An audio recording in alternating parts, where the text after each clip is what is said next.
Salut à tous, j'espère que vous allez bien et aujourd'hui pour cette nouvelle vidéo, avant de vraiment commencer à vous en parler, je vais vous remettre un peu dans le contexte. Tout simplement, il y a quelques jours de ça, on a fait un peu de rangement chez moi à la maison et en faisant un peu les cartons, je suis retombé sur une vieille paire de sneakers que je portais il y a 6-7 ans de ça, voire même un peu plus. En retombant devant cette paire de sneakers, ça m'a fait me rappeler, regarde, toutes ces paires que j'ai eues ou que je voulais avoir quand j'étais plus jeune et qui ont petit à petit m'ont mené à ce que je suis aujourd'hui, on va dire, en termes de collectionneur, en tant que fan de sneakers. Donc voilà, en fait je me suis dit que avec cette vidéo là, j'allais vous présenter les 5 ou 6 paires qui font que j'ai petit à petit aimé la sneakers et qui font que je suis devenu ce qu'on pourrait appeler aujourd'hui un collectionneur, un sneakers addict, un sneakerhead, enfin tout ce que tu veux. Donc voilà, on lance le générique et je vous présente ces paires là. Allez, c'est parti.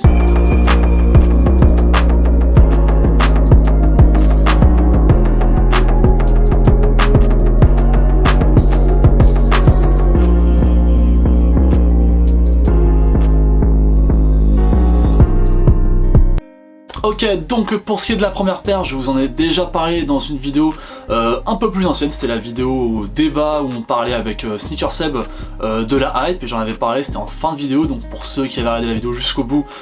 peut-être que vous savez déjà de quelle paire il s'agit tout simplement. C'est une paire qui était très à la mode en 2002, 2003, 2004 dans ces eaux-là. C'est une paire que tous les garçons portaient à la cour de récré, notamment à cette époque-là, c'était la Total 90. Alors faut savoir qu'à la base, la Total 90 de chez Nike, c'était une paire de crampons, c'était une paire destinée justement à jouer au foot. Mais là où Nike est intelligent, c'est qu'en fait ils ont commercialisé, on va dire, en grande pompe la version, on va dire, plus futsal, c'est-à-dire sans les crampons, vraiment une semelle qui fait que tu peux marcher avec, même dehors, dans la vie de tous les jours,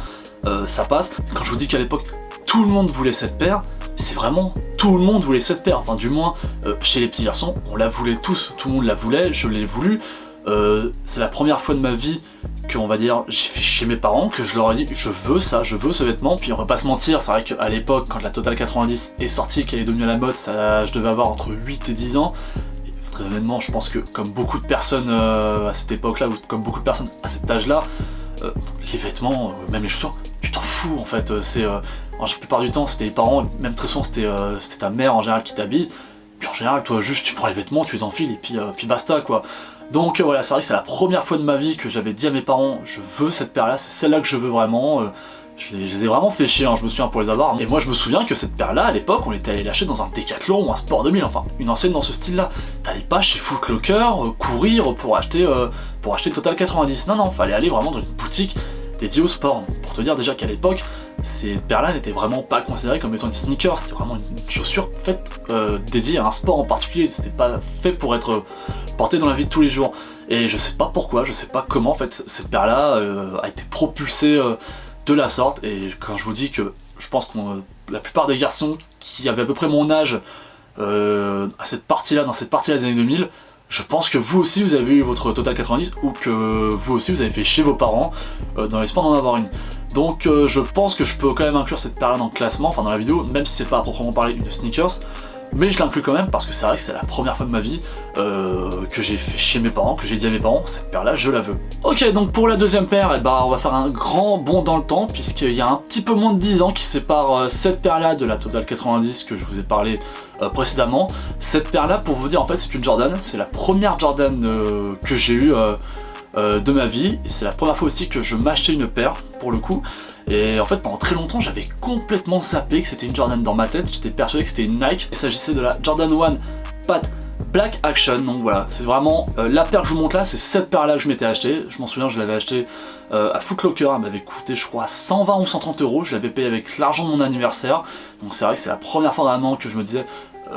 je veux une paire, je veux me la payer. Donc j'avais demandé de l'argent à mon anniversaire justement pour pouvoir me l'acheter, pour être sûr que c'était vraiment la paire que je voulais, que j'allais prendre, que j'allais avoir. Et je me souviens que cette paire là je l'avais voulu parce qu'à l'époque au lycée j'avais un pote qui portait tout le temps des Jordan et c'est vrai que je me disais putain c'est quand même vachement stylé. Et puis c'était une époque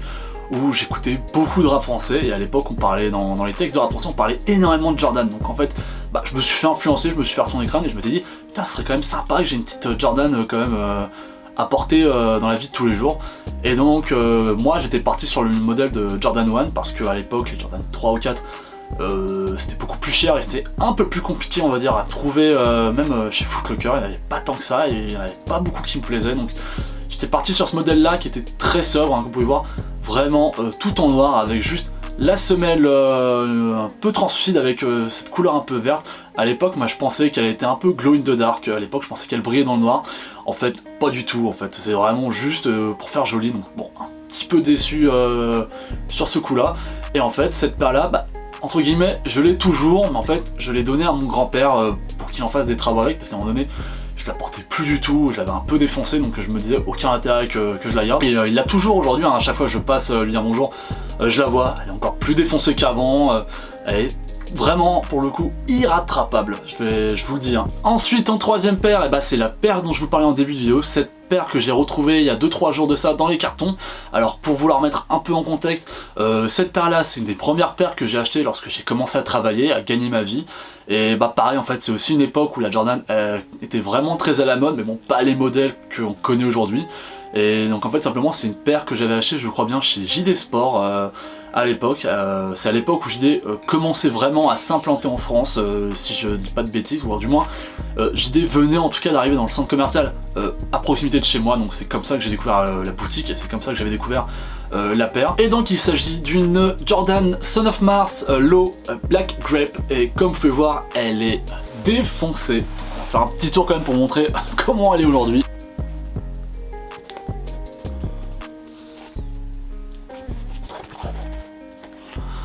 Alors c'est quand même vachement marrant parce que franchement je me souvenais pas du tout qu'elle avait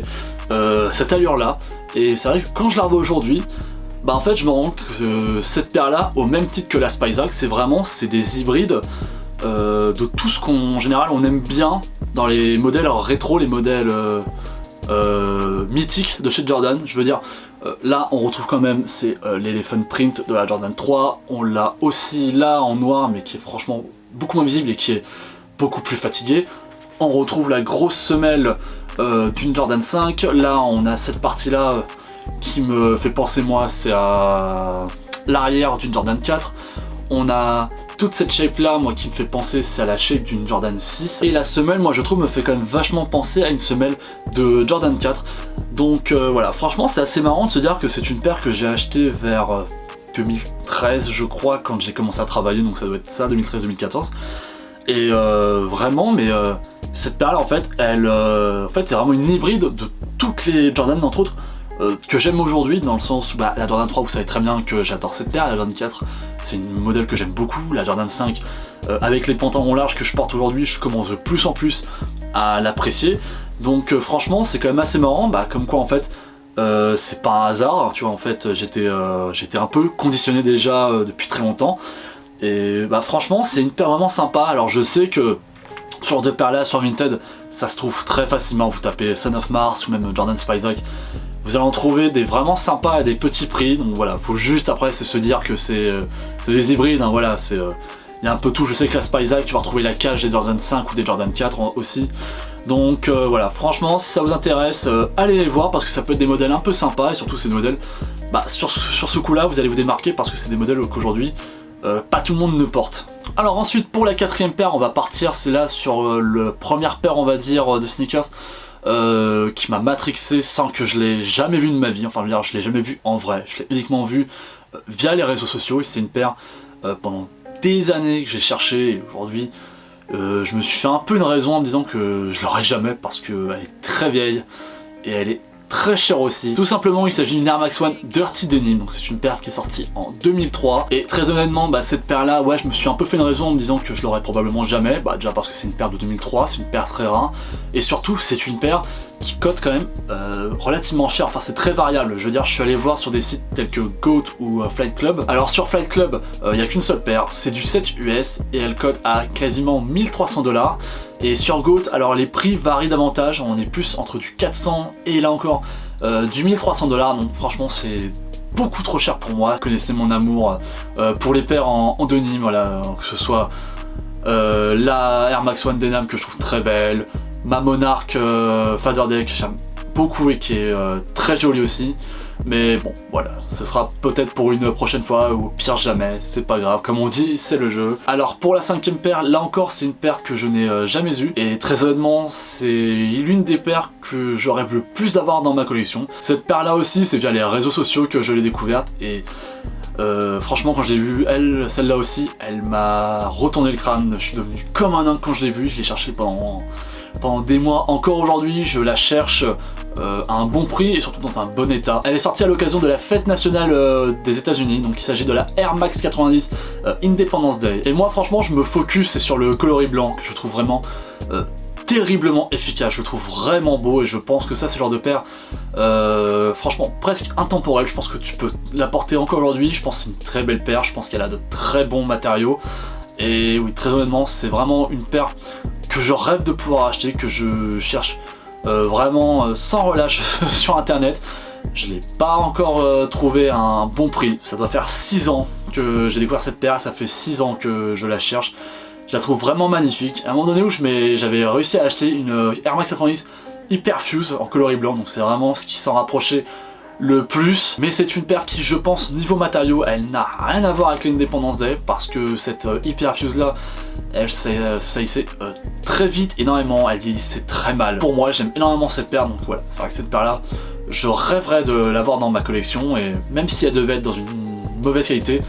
je la garderai. Au pire, celle-là, j'en ferai un display, très honnêtement, parce que je la trouve vraiment mais dingue cette paire. Et pour finir, alors on va pas parler d'une seule paire, mais on va parler d'une collection. C'est la collection qui, je pense, a lancé beaucoup de gens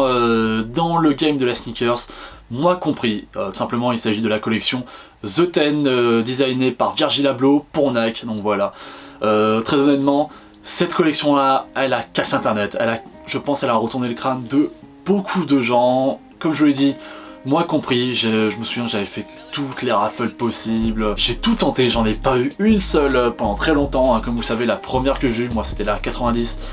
Desert, donc oui, la collection de Ten, j'ai pas eu le droit d'en avoir une malheureusement. Et c'est la frustration provoquée par tous celles qui fait que petit à petit, j'ai commencé à acheter des paires à droite et à gauche, à me dire, celle-là j'aime bien. En fait voilà, la plupart des paires que j'ai achetées pendant un moment, c'était un peu pour évacuer la frustration de me dire j'ai pas eu cette paire là, donc je vais acheter d'autres paires qui me font plaisir pour commencer un peu une petite collection. Donc ça a notamment commencé avec la Jordan 3 Black Cement, et on est arrivé à la collection que je vous ai présentée il n'y a pas si longtemps que ça avec les All My Sneakers, et je pense que cette collection là, elle ne va pas arrêter de grandir, et j'espère que vous continuerez à le voir. Donc voilà, ça va être la fin de cette vidéo. Donc comme d'habitude, si ça t'a plu, un petit like, un petit commentaire, un petit partage pour donner de la force à la vidéo. Je t'invite encore une fois à me suivre sur mon Instagram, parce que comme d'habitude, c'est le réseau social sur lequel je suis plus actif, c'est via ce réseau là qu'il se passe beaucoup de choses, je peux avoir recours à vous pour des vidéos à venir, donc voilà, suivez-moi sur Instagram, on se donne rendez-vous bientôt pour une prochaine vidéo, allez.